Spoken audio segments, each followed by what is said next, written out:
Another season in the books. Here we are in our Six Rotations 2023 finale.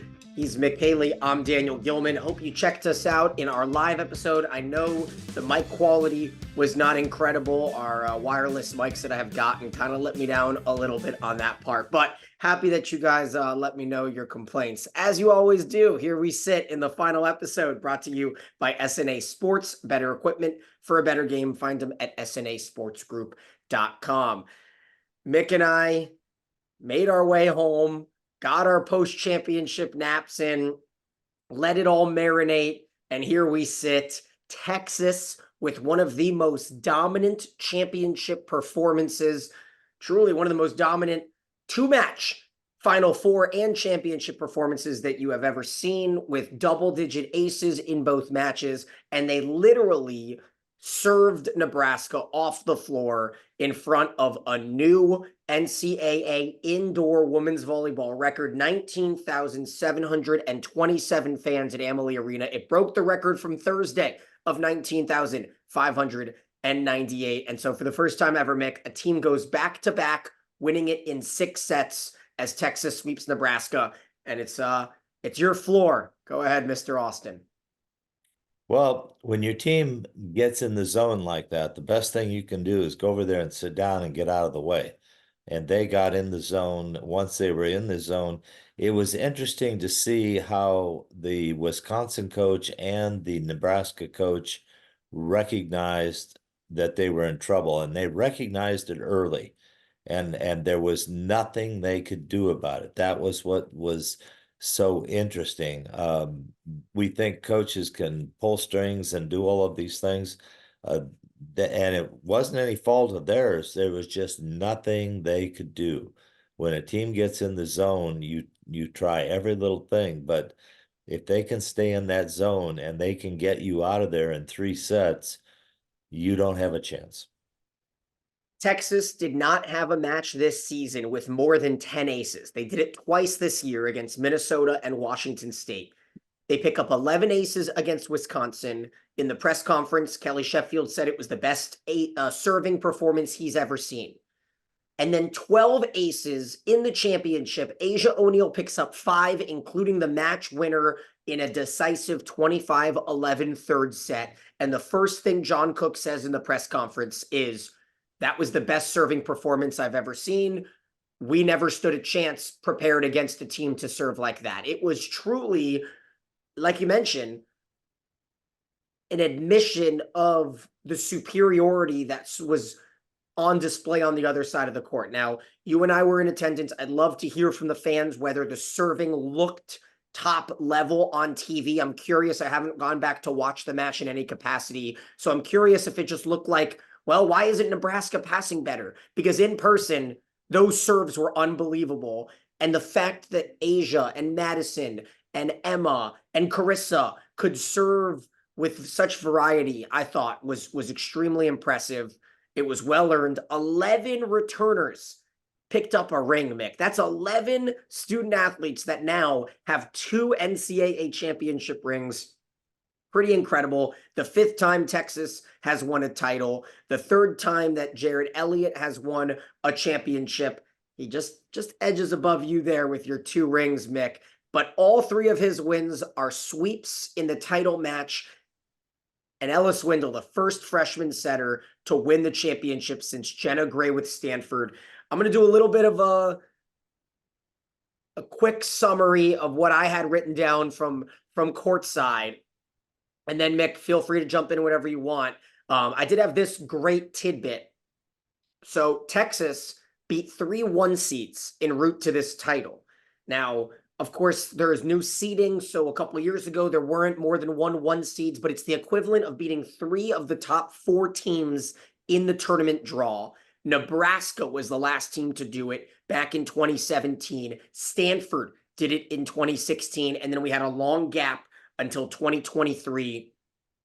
And here we sit. Texas got off to a blistering start. It was about 95% Big Red Nation inside Amalie Arena. The place was electric. It was unbelievably juiced from the start. Texas jumped up 3-0 on the first point.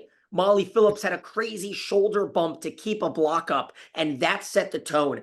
Both teams, Mick, with some of the best quality rallies that you will see in college volleyball in terms of what was that one rally at 9-9 in the first set where multiple players had shoulders, elbows, fists pumped, tried to keep these blocks up. It was incredible. Nebraska fans erupted when they won the point at 9-9. Texas went on a 3-0 run. Jarrett wasted a challenge at 12-12. I thought it might come back to hunt him. It didn't. And then at 15-12, Texas would jump ahead up 2017 on the best point of the season. I wrote this down. 2017, Texas had a crazy termination. It was Wennis, and then it turned out that she was in the net on the follow-through. So that cost the Longhorns what was a yellow card issued by the R1 to Jared Elliott for complaining about that. 2 points later, Bergmark, and then a block, and then ace. Texas gets the lead right back at 21-19, and this is when it all kind of went into haywireness. And I want to know your perspective, because from courtside, I didn't necessarily know. I could only assume that Coach Elliott wanted an out-of-rotation call against Bergen Riley. We did confirm it in the post-game press conference, but Coach Elliott went to talk to the R2, got a red card from the R1, and so instead of 22-20, it became 22-21, and then a service ace made it 22-22, but then a block led to a Madison Skinner kill, and an ace won the set for Akana, who aces her former teammate, and Texas takes the first. Now, the rest was a blowout. They dominated the second and the third set, but let's focus on this first set because it was top level volleyball. Yeah, well, normally the rules of the game for coaches are you set the tone early, you set it at 9, 10, 11, somewhere in there, maybe up to 15. Once you get to 20, you don't take a chance to get in the way of your team winning the set. This is quite a heavy gamble, and over a rotation call, I do understand him being upset, because normally all through the season, an official sees a rotation violation starting to happen, they always warn the players, because the idea is not to get involved in the match, but to keep the match played cleanly within the rules.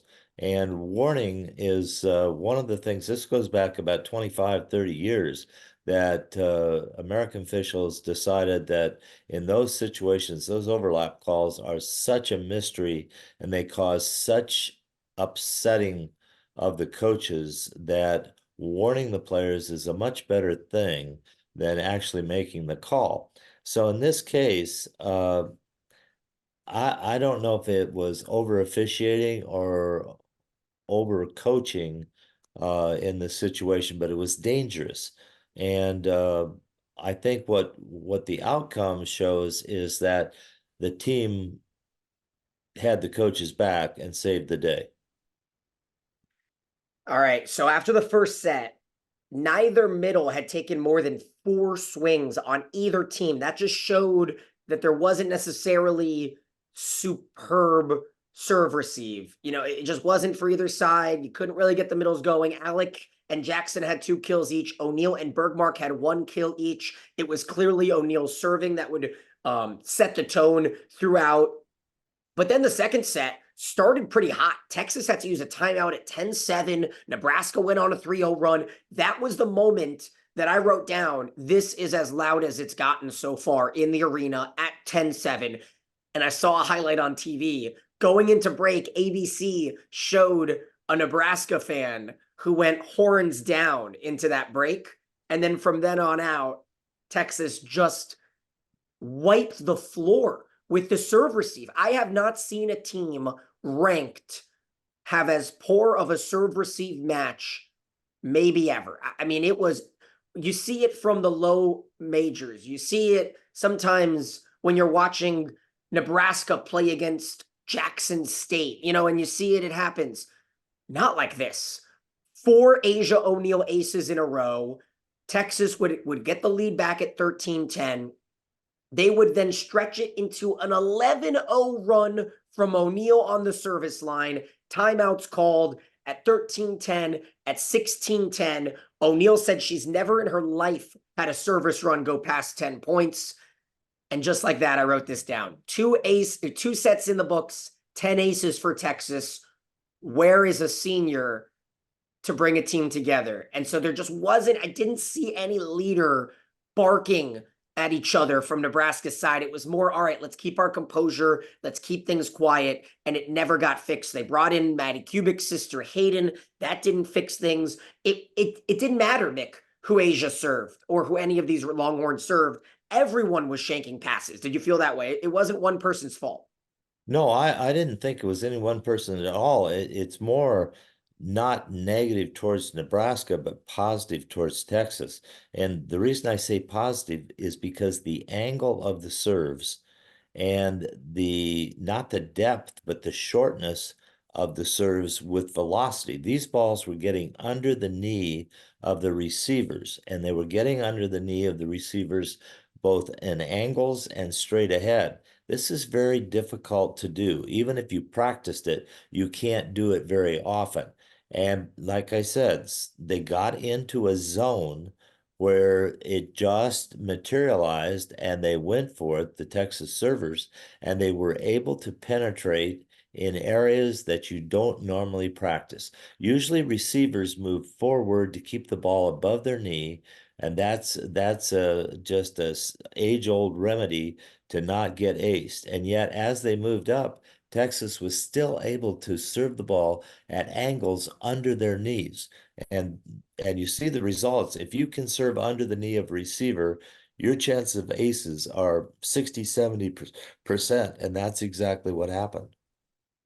So Texas finishes the season on a 10-game winning streak. They take the second set 25-14. The Longhorns would then hit 481 in the third set. Now, in each of the first two sets, neither team hit over 200. Texas hit 176 in the first. Nebraska hit 065. Texas hit 167 in the second. Nebraska hit negative 036. And then Nebraska, 5 kills, 5 errors in the final set. It was a huge block from Madison Skinner at 10-7 led to a stare down, more serve receive issues. And then this was a great tweet from Lincoln Arnold, the Nebraska beat writer. It was 15-10 in the third set, Mick, when Merritt Beeson got her first in-system set to the right side. Let that sink in. I mean, it's when you talk about a complete failure to launch, there was nothing clicking for Nebraska after 10-7 in the second set. And then there was a crazy lucky point at 18-10 that was punched at the net, and then it looked like maybe it was going out, but Harper Murray played it, and then Asia O'Neal got her 4th kill at 19-10, and then it was her ace that won it at 25-11, and it happened so fast, and it snowballed so quickly, it felt like the final 10 points went by in a minute and a half, and John Cook made this football analogy, as he many times will. He said it's like the fourth quarter in football when you know they're going to run and you still can't stop them. And they're just running and running and running. And Lexi Rodriguez had a very poised talk on the podium about her second championship loss. They asked if it was ever going to go away to Harper Murray. And Lexi said, well, my first one hasn't gone away yet. And that's when the viral clip came out. Harper said, well, we're going to win 3 in a row. And Becca Alec was like, F yeah.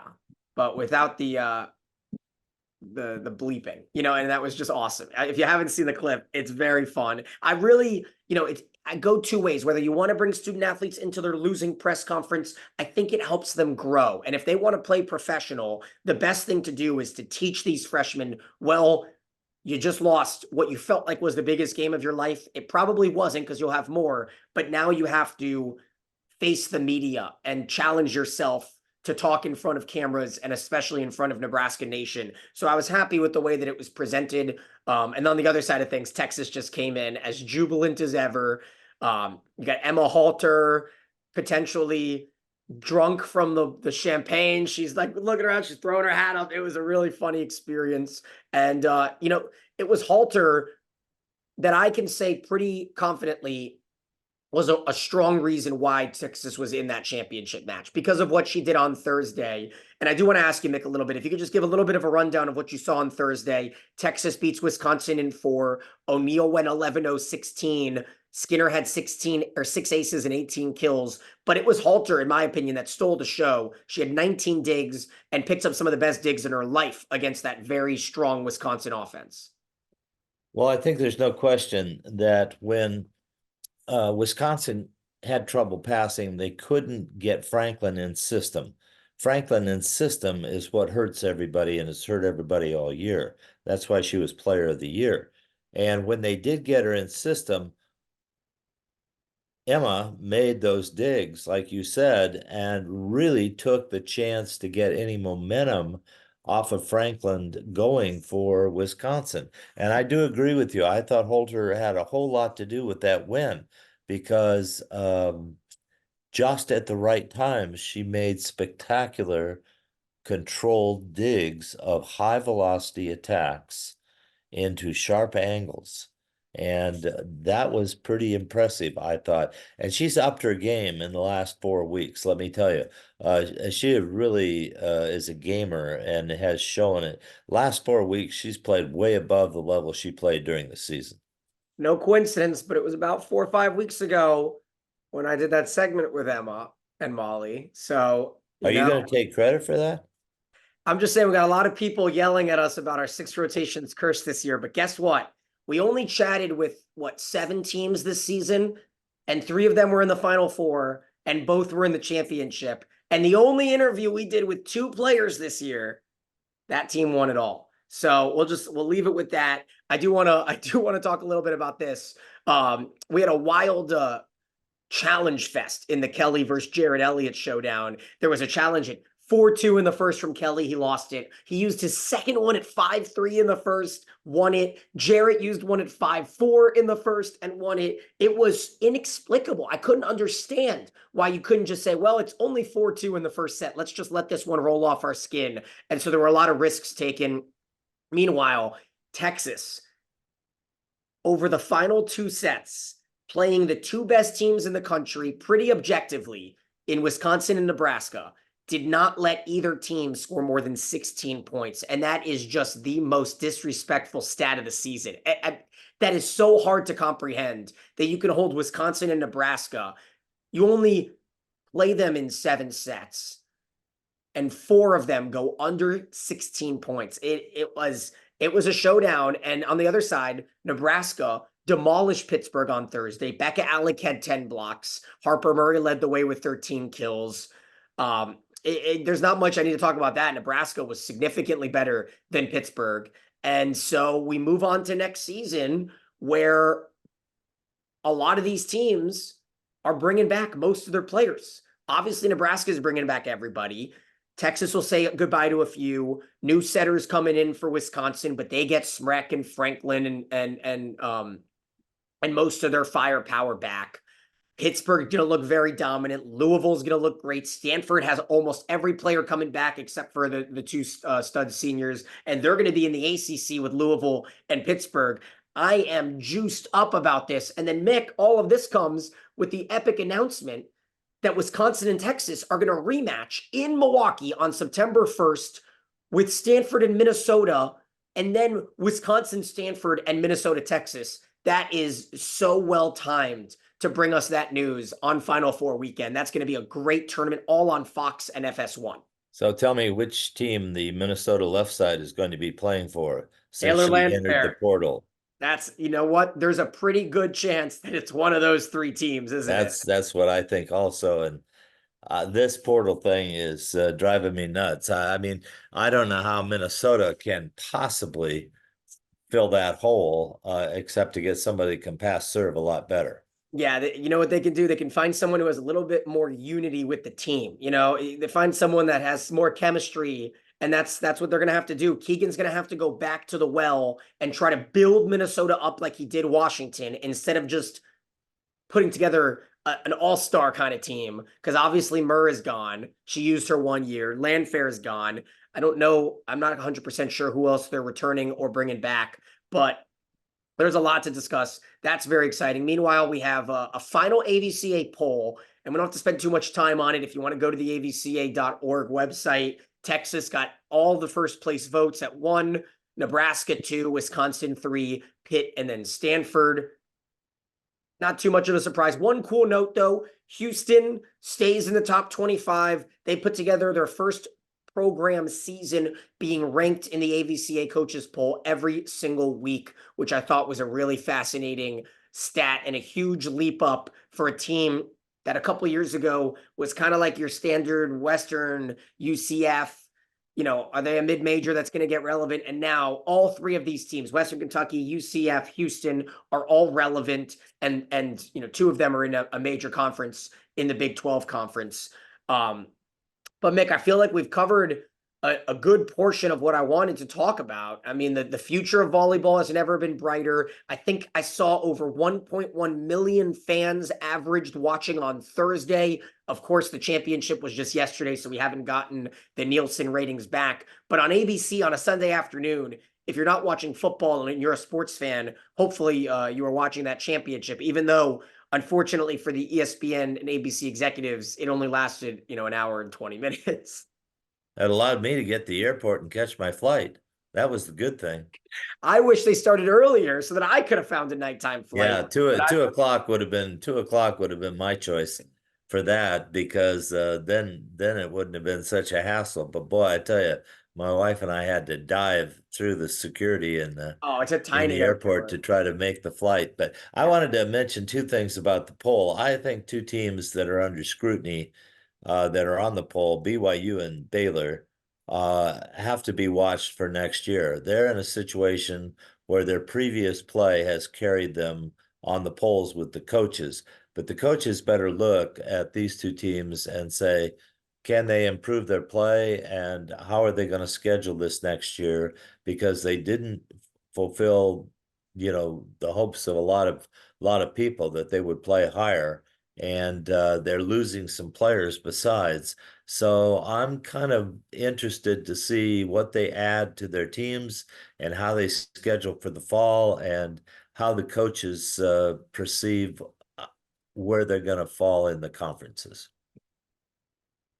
I am excited about all of the movements. I cannot wait for next season. I know that, the growth of this year in six rotations, if you guys as fans go and look back even to the first episode of this year and just to see the comments have grown, the exchanges between you guys in our comment section. I love reading it even when they're nasty. I don't mind. We have thick skins, Mick and I. Mick doesn't read them, so it doesn't matter. And then to see the growth throughout this year and to see the numbers that we are eclipsing now here at the end of the year, I know that you will all come back strong with us next year. Feel free to drop us any notes, suggestions moving forward, ideas. We are just a product of the people who watch it. And so we're happy that you're with us for this ride. As we sign things off for the final time here in 2023, I want to wish everyone a Merry Christmas, a happy holidays, a happy new year. And I'm just really hoping, Mick, that we continue on this trajectory because records keep being broken. Nebraska went ahead and set the stage with their stadium series. I see nothing wrong with doing it again next year and having Michigan do one or Wisconsin make an attempt. Like, why not? Why not? Especially up in the north where you don't have to worry about the weather necessarily being too warm. Just would be really cool to see challengers pop up. And I'll tell you what, I don't doubt Harper Murray. I would, if I had to put money on it, I think Nebraska is going to win one in her tenure. I don't know if they're going to win three, but if I'm putting money down on the table and picking one team in 2024, there's no reason it's not Nebraska. Well, let's temper that just a little bit. So we're very excited about Nebraska, and rightfully so. They're talented. But they brought Beeson in to be their leader for all those young kids. And she struggled to do that in the most important match.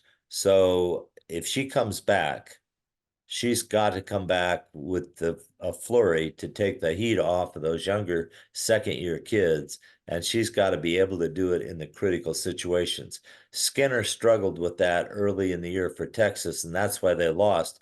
But she figured it out, and boy, that one that she hit out of the back row in the first set, I mean, it had everybody going out of their seats, and I haven't seen that in women's volleyball ever. That was just a major league termination from an angle that I haven't seen in a long time in women's volleyball. And boy, was it fun to see.